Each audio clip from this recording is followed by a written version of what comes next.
Hello friends, welcome you all to your channel pharmacy zone. दोस्तों, हम लोग पढ़ रहे हैं बी फॉर्म फर्स्ट सेमेस्टर के सब्जेक्ट फार्मास्यूटिक्स 1 की यूनिट फर्स्ट को, और इसमें आज हमारा टॉपिक है पोसोलॉजी। तो आइए देखते हैं पोसोलॉजी क्या होती है और कौन से ऐसे फैक्टर्स हैं जो पोसोलॉजी को अफेक्ट कर सकते हैं, और भी बहुत कुछ अबाउट द पोसोलॉजी। तो आइए शुरू करते हैं। शुरू करने से पहले अगर अभी तक आपने चैनल को सब्सक्राइब नहीं किया है और आप इस चैनल पे नए हैं तो जल्द से जल्द चैनल को सब्सक्राइब जरूर कर लें। गाइस, ये जो वर्ड है, ये जो टर्म है पोसोलॉजी, ये दो ग्रीक वर्ड से मिलके बना हुआ है। The term posology is derived from two Greek words, and first one is posos and second one is logy. पोसोस का मतलब होता है how much and logy means science. तो इससे जो मिलके जो ये वर्ड, दोनों वर्ड की अगर हम मीनिंग को मिलाएं तो उनसे जो सेंस निकल के आ रहा है that is how much science. तो यहाँ पे ये नहीं how much science, how much का मतलब है यहाँ पे मीन्स हाउ मच मतलब होता है कितना। तो यहाँ पे हाउ मच मीन्स की डोज। तो posology is a science of, posology जो है posology is a science of dose. Posology जो है ये डोज की साइंस है कि किसी भी पेशेंट को हम अगर किसी मरीज को, किसी पेशेंट को किसी पर्टिकुलर डिजीज के लिए उसको कोई ड्रग दे रहे हैं तो कितनी ड्रग दी जाएगी, हाउ मच ड्रग जो कितनी ड्रग दी जाएगी, इसी को हम पढ़ते हैं पोसोलॉजी के अंतर्गत। और जो हम ड्रग देते हैं वो ड्रग की जो स्ट्रेंथ होती है उसी को कहा जाता है डोज।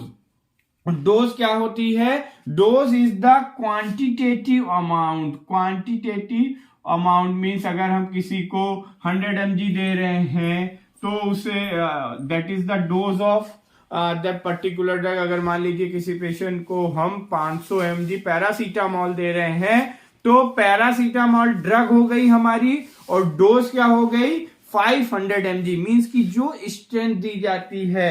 अब और उसमें क्वांटिटेटिव अमाउंट, तो एक पेशेंट को वो उसकी स्ट्रेंथ हो गई, एक पेशेंट को हम 4 बार दे रहे हैं तो उसकी डोज हो गई कि 4 बार, एक दिन में 4 बार उस पेशेंट को 500 mg ड्रग दी जाएगी और 500 mg पैरासीटामोल दी जाएगी। तो dose is a quantitative amount which is intended to administered in the patient in response to a disease or for the treatment of any particular disorder। तो वही है posology. क्या है? Posology is a branch of science, एक branch of science है which deals with the dose, जो कि dose से डील करता है। और डोज का मतलब कि कितनी drug, dose is the quantitative amount of drug जो पेशेंट के अंदर एडमिनिस्टर्ड की जाती है किसी भी डिसऑर्डर या किसी भी डिजीज के पर्टिकुलर रिस्पॉन्स के लिए। तो और ये जो डोज होता है, डोज को हम रेंज में डिफाइन करते हैं। डोज जो है ये एक रेंज में डिफाइन की जाती है। रेंज का मतलब है मिनिमम टू मैक्सिमम, या मिनिमम मींस की lower limit and maximum means higher limit of dose. Lower limit का मतलब होता है कि किसी भी ड्रग की वो मिनिमम डोज जो कि कितनी, कोई मिनिमम डोज जो कि रिस्पॉन्स प्रोड्यूस करने के लिए रिस्पॉन्सिबल हो। मीन्स किसी भी ड्रग की हम कितनी मिनिमम डोज दें। मिनिमम डोज का मतलब कि वो इस हिसाब से सेट की जाती है कि उतनी डोज देने पे हमें जिस भी चीज के, जिस भी रिस्पॉन्स के लिए हम ड्रग को दे रहे हैं वो रिस्पॉन्स हमारी बॉडी में आए। और दूसरा होता है हायर लिमिट। हायर लिमिट का मतलब है कि कितनी मैक्सिमम, कितनी हाई डोज एक पेशेंट को दी जाए। ये है कि टॉलरेबल कैपेसिटी या tolerable capacity of an individual, किसी एक इंडिविजुअल की ड्रग को टॉलरेट करने की कैपेसिटी, इन्हीं के बेसिस पे मिनिमम डोज और मैक्सिमम डोज डिसाइड होती है। मिनिमम डोज का मतलब होता है कि मिनिमम डोज वो डोज होती है जिस पे हमारी बॉडी रिस्पांस देना शुरू कर देती है। अगर इस मिनिमम डोज, जो भी डिफाइंड मिनिमम डोज होगी, उस मिनिमम डोज के नीचे अगर हमारी ड्रग रहेगी तो वो रिस्पांस प्रोड्यूस नहीं करेगी। और हायर लिमिट का मतलब वो मैक्सिमम लिमिट होता है जो कि एक पेशेंट टॉलरेट कर सकता है। ये एक जो कोई इंडिविजुअल पेशेंट है वो टॉलरेट कर सकता है। अगर हम हायर लिमिट को क्रॉस कर जाते हैं तो बॉडी हमारा फिर एडवर्स इफेक्ट देना शुरू कर देती है, एडवर्स रिस्पांस देना शुरू कर देती है। ये जब आप आगे पढ़ेंगे और आप आगे सेमेस्टर्स में जाएंगे, वहां पे एक सब्जेक्ट हम पढ़ते हैं बायोफार्मास्यूटिक्स। बायोफार्मास्यूटिक्स में हम पूरी फार्माकोकाइनेटिक्स और फार्माकोडायनेमिक्स को पढ़ते हैं। तो वहां पे आप पढ़ेंगे कि किस तरीके से बॉडी ड्रग हमारे बॉडी में जाके एब्जॉर्ब होती है। एब्जॉर्ब होने के बाद फिर उसमें कुछ इस तरीके, एब्जॉर्ब होने के बाद ड्रग हमारी पहुंच जाती है ब्लड में, यानी ये हो गया ब्लड में, और ये टाइम। उसके बाद एक ग्राफ बनता है, ये होता है MEC और ये होता है MSC। MEC को हम कहते हैं मिनिमम इफेक्टिव कंसंट्रेशन। तो ये जो मिनिमम लिमिट की हम बात कर रहे हैं, यानी जब ड्रग यहाँ पे जाएगी तो इसको इस लेवल को क्रॉस करना होगा। अगर ये इस लेवल को क्रॉस नहीं कर पा रही है तो इसके नीचे से ही अगर वो बॉडी से हमारी एलिमिनेट हो जा रही है तो वो रिस्पांस नहीं प्रोड्यूस करेगी।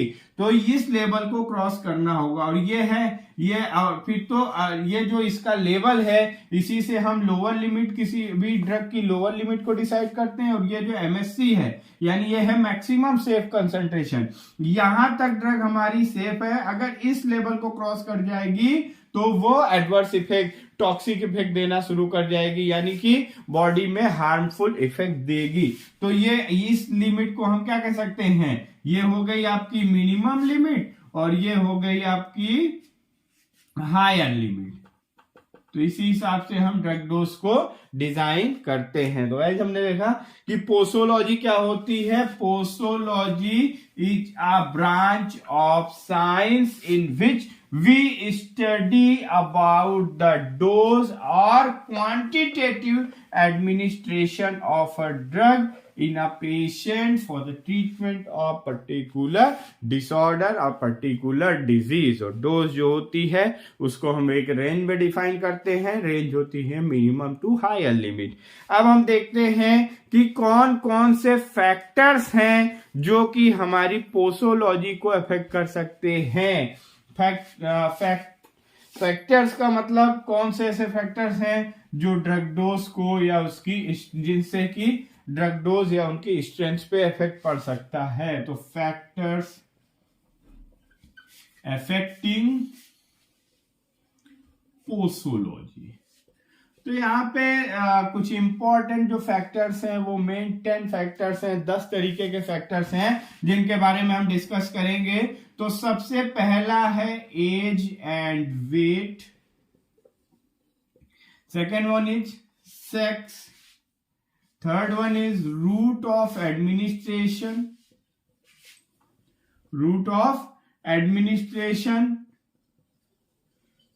Fourth one is time of administration. Fifth one is environmental factor.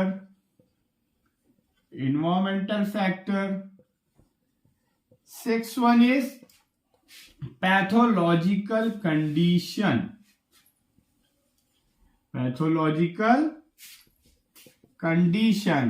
Then आपकी नेक्स्ट वन है tolerance. 8th one is idiosyncrasy.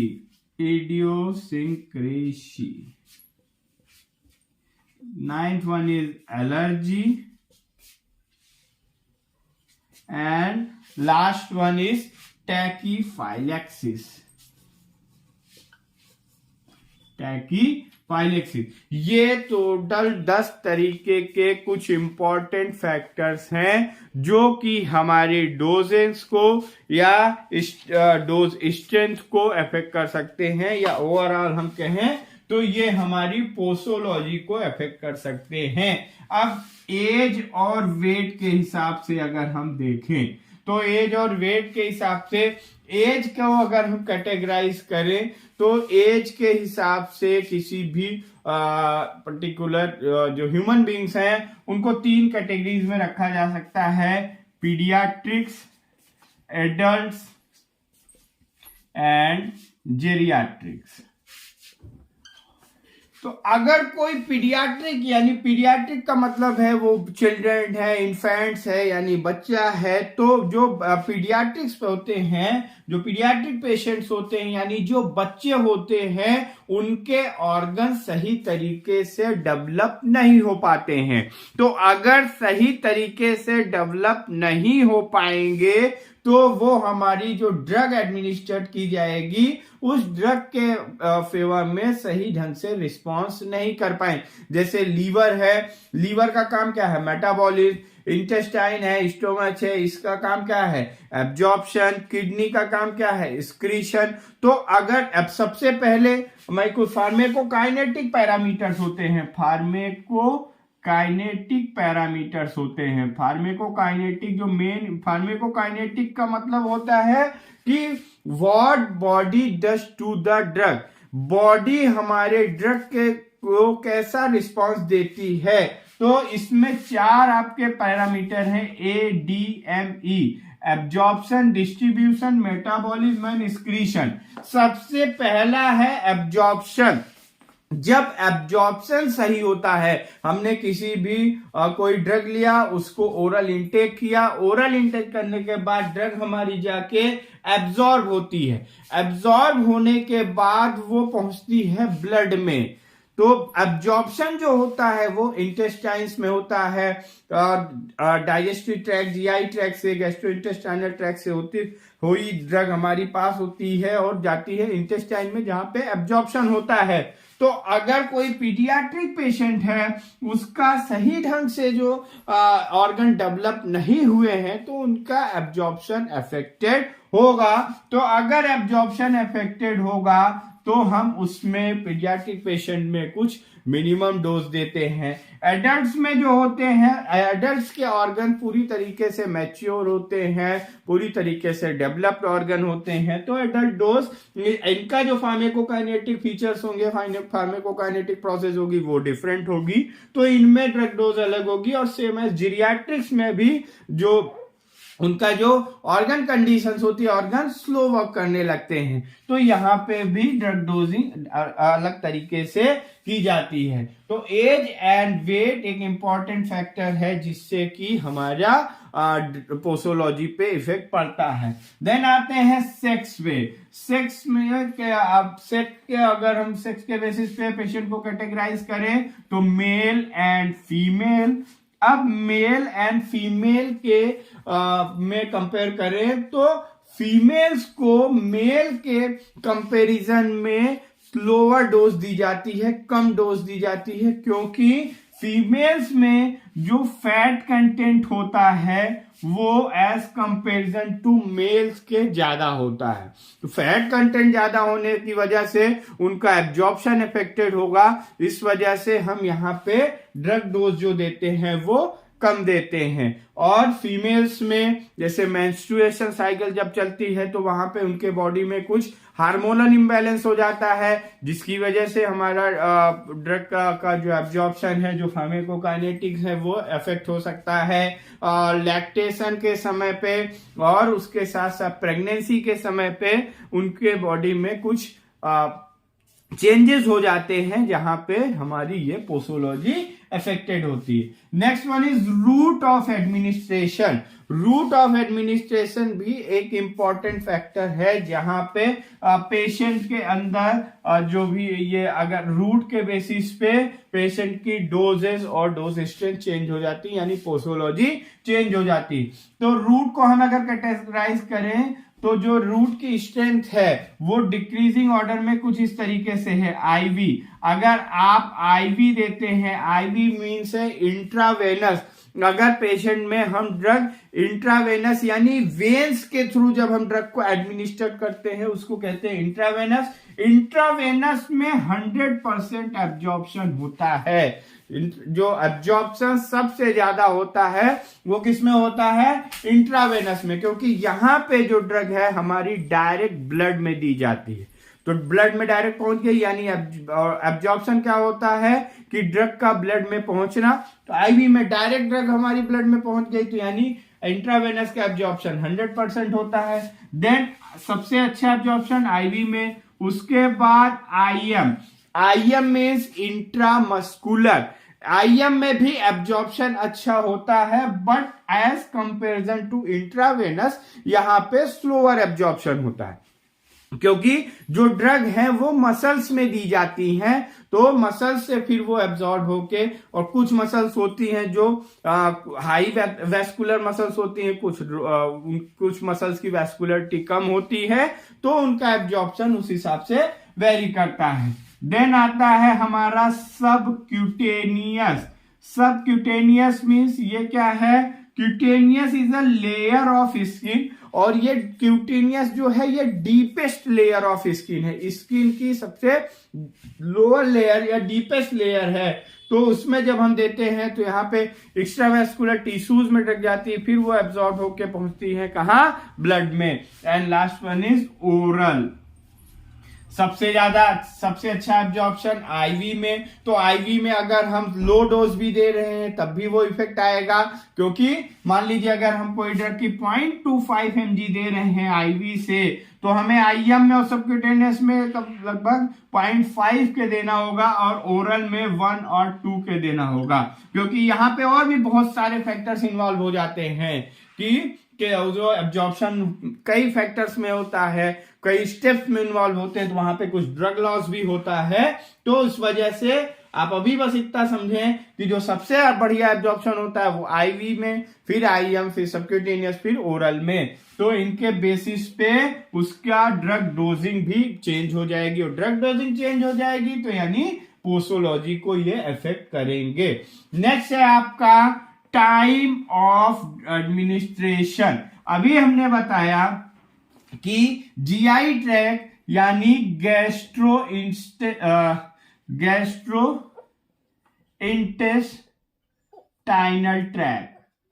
GI ये गैस्ट्रो इंटेस्टाइनल ट्रैक्ट मतलब हमने मुंह से खाया, फिर एसोफेगस, स्टोमच, इंटेस्टाइन यहाँ पे होती हुई ड्रग हमारी एब्जॉर्ब होके फिर ब्लड में पहुंचती है। तो अगर हमने कोई ड्रग है तुरंत खाना खाने के बाद हमने ड्रग को दे दिया तो स्टोमक में हमारा फूड पहले से अवेलेबल है तो हो सकता है ड्रग हमारी उसके साथ इंटरेक्ट कर जाए या प्रॉपर उसको पासेज ना मिले तो उसका एब्जॉर्प्शन स्लो हो जाएगा।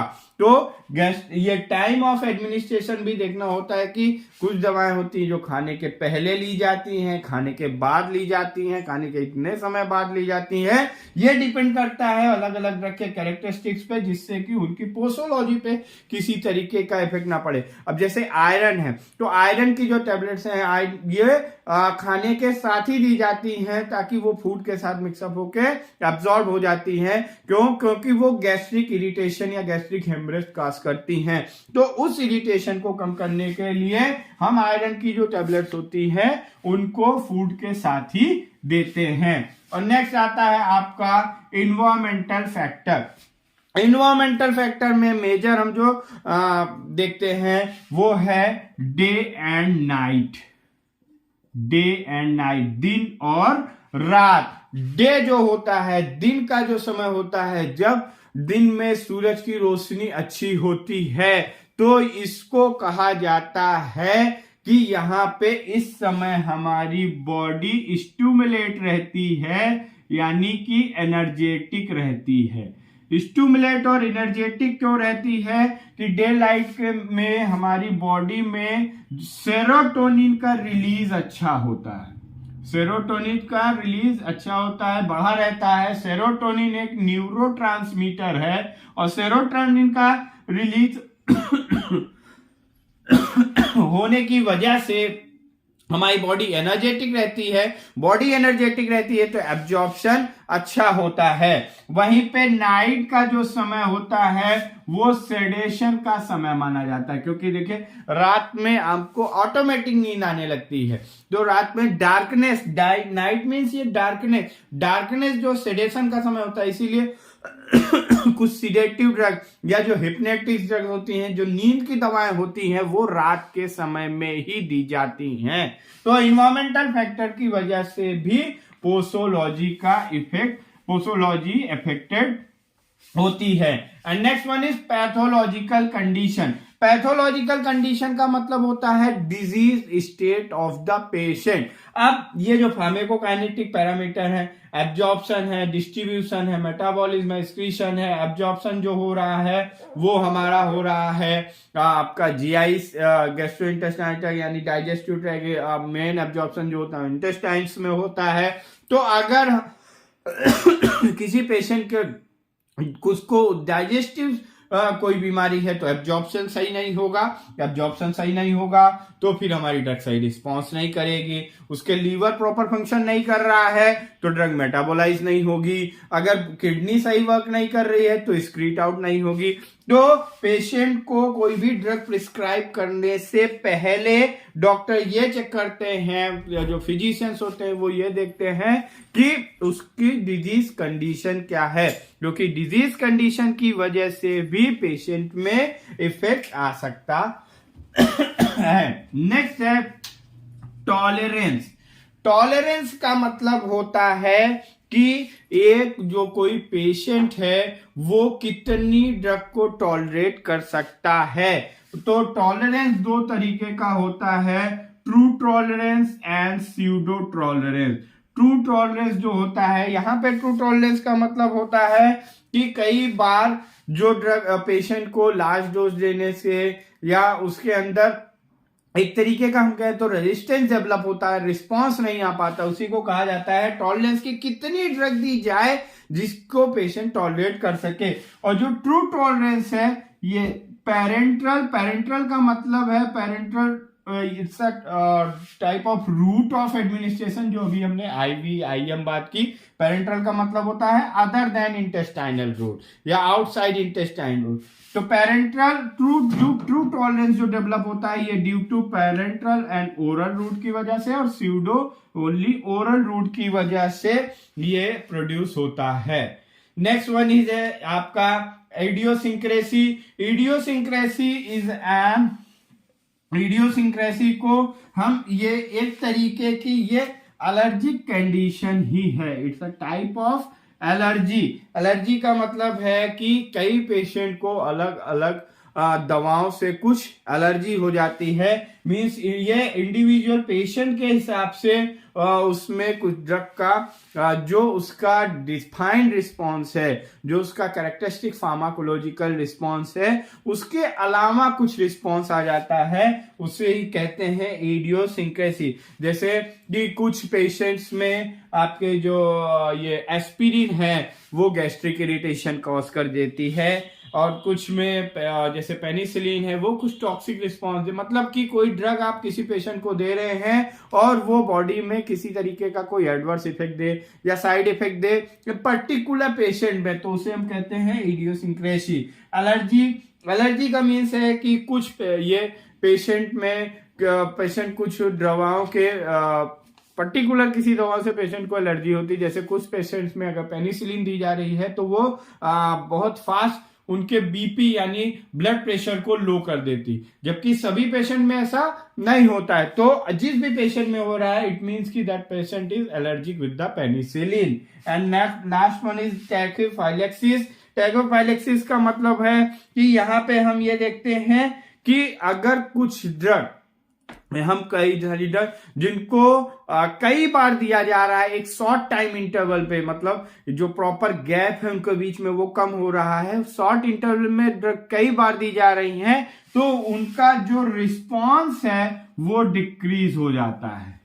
रिस्पॉन्स डिक्रीज हो जाता है, इसी को कहते हैं टैकीफाइलैक्सिस। तो ये 10 तरीके के फैक्टर्स हैं जो कि किसी भी पेशेंट के पोसोलॉजी यानी ड्रग डोज और उसके स्ट्रेंथ को अफेक्ट कर सकते हैं। अब नेक्स्ट हम देखेंगे कि अब calculation of drug dose, drug का जो ड्रग हम डोजिंग करनी है हम उसका कैलकुलेशन कैसे करते हैं। Calculation of dose. तो अब जो कैलकुलेशन किया जाता है, कैलकुलेशन 3 तरीकों से किया जा सकता है। एक एज के बेसिस पे, एक बॉडी वेट के बेसिस पे, और नेक्स्ट है आपका सरफेस एरिया के बेसिस। सरफेस एरिया के बेसिस पे भी ड्रग डोज को कैलकुलेट किया जा सकता है। मीन्स कि 3 तरीकों से हम ड्रग डोज को कैलकुलेट कर सकते हैं, based upon the age of the patient and based upon the body weight of the patient and based upon the surface area of the patient. Age के हिसाब से 3 फॉर्मूले होते हैं। यंग्स फॉर्मूला, यहां पे अब अगर हम डोज को कैलकुलेट करना है तो इसके लिए हमारे पास कुछ फॉर्मूले हैं। तो दूसरा है Dilling's formula and third one is Fried's formula. Young's formula जो है that is age in year upon age in year plus 12 into adult dose. यह है हमारा यंग्स फॉर्मूला। मींस जिस भी पेशेंट की, अगर हम जनरली ये जो कैलकुलेट की जाती है ये पीडियाट्रिक्स यानी बच्चों में की जाती है, तो एज इन ईयर मतलब पेशेंट की जो भी एज है 5 साल है 6 साल है वो लिखेंगे, और फिर age in year plus 12 into adult dose. Adult जो होता है हर अलग अलग ड्रग का अलग अलग होता है, तो वो आपको मिल जाएगा, और उस एडल्ट डोज को यहां पे रख देंगे तो उस पेशेंट में कितनी डोज देनी है किसी भी पर्टिकुलर ड्रग के वो हमें मिल जाएगा। And next one is that is Dilling formula. तो Dilling formula is age in year upon 20 into adult dose. ये है आपका डायलिंग्स फॉर्मूला। डायलिंग्स फॉर्मूला के हिसाब से कैसे हम डोज को कैलकुलेट करेंगे। Next one is Fried's formula that is age in month upon 150 into adult dose. ये 3 तरीके के फॉर्मूले हैं जिनको एज के बेसिस पे हम इन तीनों फॉर्मूले से डोज को कैलकुलेट कर सकते हैं। तीनों में एडल्ट डोज कॉमन है, एडल्ट डोज से मल्टीप्लाई होगा, और एज इन ईयर दो यंग्स और डायलिंग्स में एज इन ईयर और यंग्स फॉर्मूला में age in year divided by age in year plus 12, और डायलिंग्स फॉर्मूला में age in year divided by 20, और फ्राइड्स फॉर्मूला में जो एज है वो मंथ में कैलकुलेट की जाएगी और 150 से हम डिवाइड कर देंगे। तो ये हो गया हमारा एज के बेसिस पे हम कैसे कैलकुलेट करते हैं, कौन से फॉर्मूला हैं। तो एज के बेसिस पे हमारे पास 3 फॉर्मूले हैं। अब आ जाते हैं बॉडी वेट के बेसिस पे। तो बॉडी वेट के बेसिस पे डोज को कैलकुलेट करने के लिए हमारे पास जो फॉर्मूला है that is Clarks formula. And Clarks formula पे यहां पे हम चाइल्ड वेट इन LB upon 150 into adult dose, या चाइल्ड वेट इन kg upon 70 into adult dose. Body weight के हिसाब से डोज को कैलकुलेट करने के लिए हमारे पास 2 फॉर्मूला है। या तो LB में हम चाइल्ड वेट को निकाल लें। LB जो होता है LB weight is equal to 0.45, मतलब 1 LB is equal to 0.454 kg। Means की 1 kg का लगभग हाफ होता है 1 LB। 1 LB is equal to 0.454 kg। इस हिसाब से हम यहाँ पे LB की वैल्यू निकाल लेंगे। तो चाइल्ड वेट को LB में कन्वर्ट करके हम उसको अगर 150 से डिवाइड कर रहे हैं और अडल्ट डोज से मल्टीप्लाई कर दे रहे हैं, तब हमारा वेट के हिसाब से हम उसको कैलकुलेट कर सकते हैं कि कितनी डोज देनी है। और चाइल्ड वेट अगर केजी में वेट कर रहे हैं तो हम उसको 70 से डिवाइड करके और मल्टीप्लाई कर देंगे एडल्ट डोज से, then we can find out the dose for the particular patient. And next है हमारा सरफेस एरिया के बेसिस पे कैसे हम कैलकुलेट करते हैं। तो surface area, child body surface area, पहले हम चाइल्ड की बॉडी का सरफेस एरिया निकाल लेंगे upon adult body surface area, adult body का सरफेस एरिया, और इसको मल्टीप्लाई कर देंगे एडल्ट डोज से। और जो एडल्ट बॉडी का सरफेस एरिया होता है इज अबाउट 1.73 मीटर स्क्वायर। तो अगर इस फॉर्मूले पे हम रख देंगे तो सरफेस एरिया के बेसिस से भी हम डोज को कैलकुलेट कर सकते हैं। राइट, डोज कैलकुलेशन 3 तरीके से की जा सकती है। एज के बेसिस पे अगर हम कर रहे हैं तो हमारे पास 3 फार्मूला है, Young's formula, Dilling's formula and Fried's formula. और अगर हम बॉडी वेट से कैलकुलेट कर रहे हैं then we have Clark's formula. और अगर सरफेस एरिया के बेसिस पे कर रहे हैं देन वी हैव ये फार्मूला है हमारे पास, child body surface area upon adult body surface area into adult dose. तो ये था हमारा डोज कैलकुलेशन एंड पोसोलॉजी के बारे में। आई होप कि आपको ये टॉपिक समझ में आया होगा। इस टॉपिक से रिलेटेड कोई भी क्वेरी हो तो आप कमेंट बॉक्स में ड्रॉप कर सकते हैं। इस टॉपिक के PDF नोट्स को आप डिस्क्रिप्शन बॉक्स में दिए गए लिंक से डाउनलोड कर सकते हैं।